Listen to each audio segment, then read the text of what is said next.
Yadde nga Uganda Cranes yakubiddwa goal emu ku bwerere, omupiira gwayo gwasukidde ddala mpaka z'ekikopo kya Afrika. Bannayuganda bakyalina essuubi nti Cranes esobola bulungi okuyitawo mu kibinja. Bano bategeezezza nti ng'oggyako Cranes okuteebwamu, abazannyi ba Cranes baalaze omutindo omulungi mu kisaawe ekyalemesezza n'abasambi ba Ghana okwongera okubateeba. Cranes edda mu nsike ku lw'omukaaga luno ng'ennaku z'omu 21 omwezi guno gwa January ng'ettunka ne Misiri, era nga Bannayuganda essuubi bayitadde omupiira guno. Uganda erina okwongeramu obusaya twasuse ne tubutya mu kitundu ekisooka ne tuzannyamu nga tetulumba tuli mabega passes ziri mabega tetulumba obusaya ne tubutya twagenza okujjukira nga obusaya bumaze otukuba n'ekirungi Onyango kye yakoze kuba Onyango yadde musajja mulungi nnyo mu mupiira full time yazanye bulungi wakubadde batukubye mu eyo penalty batukubye mu penalty naye nze nabadde sirina ssuubi nti nno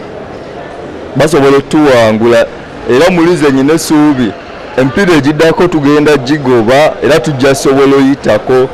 paka kwa World Cup. Omupiira twali twasambye bulungi naye engeri omusambi gyakuttemu munne n'amusika teyakoze bulungi, kati balina obbabuulirira ku gundi ku mpisa z'okusamba kuba nkimanyi baleka bazimanyi, naye engeri gyali yakutinzeemu ku musambi munne engeri omusika yadde atutaasa naye kale ekintu kyeyakoze tekyadde kirungi. Zanye bulungi nnyo yadde batuteebyemu akagoolo kamu naye era nze ndina essuubi nti Uganda Cranes ekyalina future y'amaanyi nnyo omupiira gwa AFCON Gabon olw'ensonga nti ku myaka gye mmaze nga tezannya olaba nti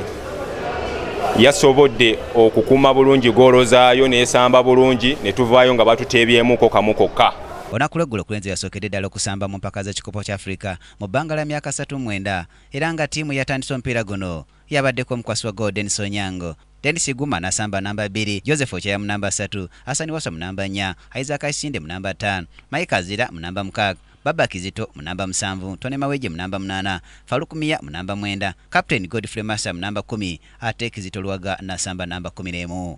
Oluvannyuma omutendesi wa Cranes Micho Sajovic Mutin yakozeemu enkyukakyuka mu kitundu ky'omuzannyo ekyokubiri bwe yajjayo omusambi Moses Soroya mu ddakiika 45 n'amusikiza omusambi Michael Azira, ate mu ddakiika 59 n'ayingiza omusambi Muhammad Shaban mu kifo kya William Luwaga Kizito, olwo Godfrey Serunkumba naye n'ayingira mu kifo kya Isaac Isinde mu ddakiika 69. Yo ttiimu ya Ghana yatandise omupiira guno yabaddeko omukwasi wa goal Brahima Razak, Abdullah mu namba 2, Harrison Aful mu namba 3, Daniel Matei mu namba 4, John Boye mu namba 5, Mubaraka Wakaso mu namba 6, Thomas Taye Patey mu namba 7, Jordan Pierre Ayu mu namba 8, Andre Ayu mu namba 9, Christian Atisu mu namba 10 ne Asamoah Gyan captain mu namba 11. Oluvannyuma omutendesi wa Ghana Avram Grant naye yakozeemu enkyukakyuka okwabadde okuleeta omusambi Faruk Apoku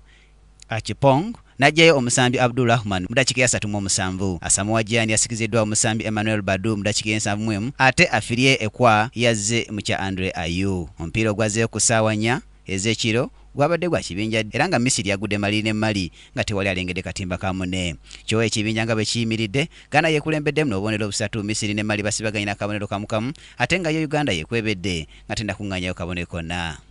Brian Katende mu byamizannyo, KTV amalindirire.